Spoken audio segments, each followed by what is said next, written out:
Hello guys, good afternoon. So busy yung kalsada guys, so busy. So pupunta tayo guys doon sa car ng asawa ko guys, dahil nakalimutan niya guys kung ano ba, nasarado ba daw niya o hindi yung bintana. Ito guys, yan ay ano siya dito, TV station yan guys, malapit lang sa amin. At saka yan naman guys is church yan guys, church. So lakad tayo guys, lakad.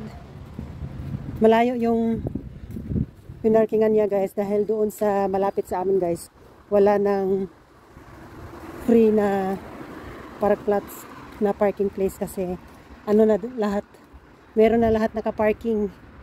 Basta mga ganitong oras guys, wala na masyadong parking place doon sa ano namin, area namin. Kung makaano man doon guys, maka-parking ng mga ganitong oras, ay swerte na lang. So ayan guys, ito yung ano namin. So bibidyohan ko guys para maniwala talaga yung ano ko, asawa ko, na ano siya, sarado yung bintana. So ayan, sarado yung bintana. Sarado yung ano, nakatupi yung mirror.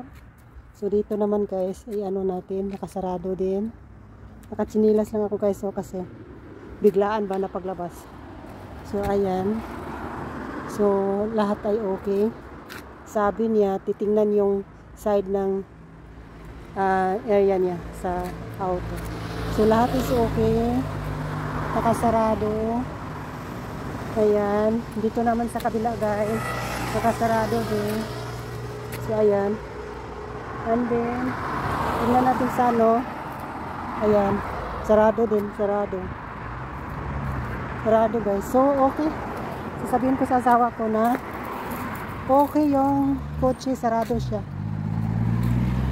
Ayan, may ano may pupo ng bird, kailangan na nang mag-wash. So tara guys, uwi na tayo. So bigla ang paglabas lang guys, kasi ano, para safe yung kotse. Malayo talaga guys. Halika na ako guys, no? Yung asawa ko guys, pag makauwi yan ng bahay, wala yan sa mood, dahil sa ano guys, sa parking place.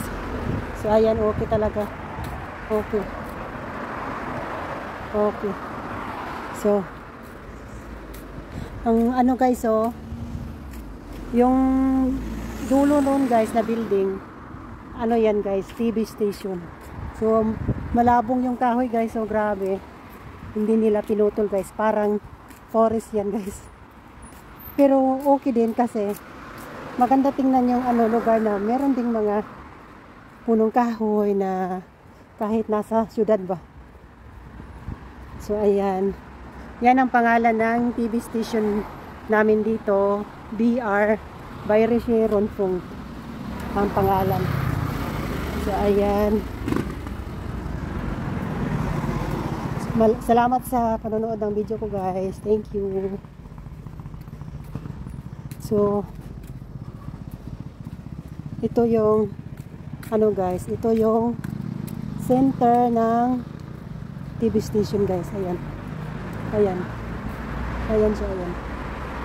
So uwi na tayo guys, thank you for watching guys, see you in the next vlog. Nakita nyo yan guys, so yan ano yan guys, dyan ka kung electric yung yung car ninyo, dyan ka charge ng kotse.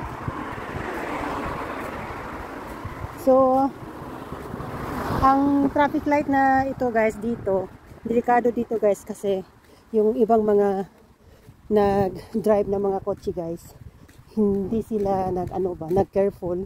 Pag talagang pag tumawid ako dyan guys, nanonood talaga ako sa traffic light, at saka sa ano yan, sa side by side na mga kotse, dahil maraming mga nag-drive na talagang kahit na red, ano lang sila ba, drive lang. Kaya muntik na ako dyan madisgrasya 2 beses. So thank you for watching guys. See you in the next vlog. God bless us all. So maganda guys, oh. Magtapos na daw ako ng video pero hindi pa natapos. Ayan guys, oh. Super nice niya guys. Super nice. So bye bye guys. Thank you.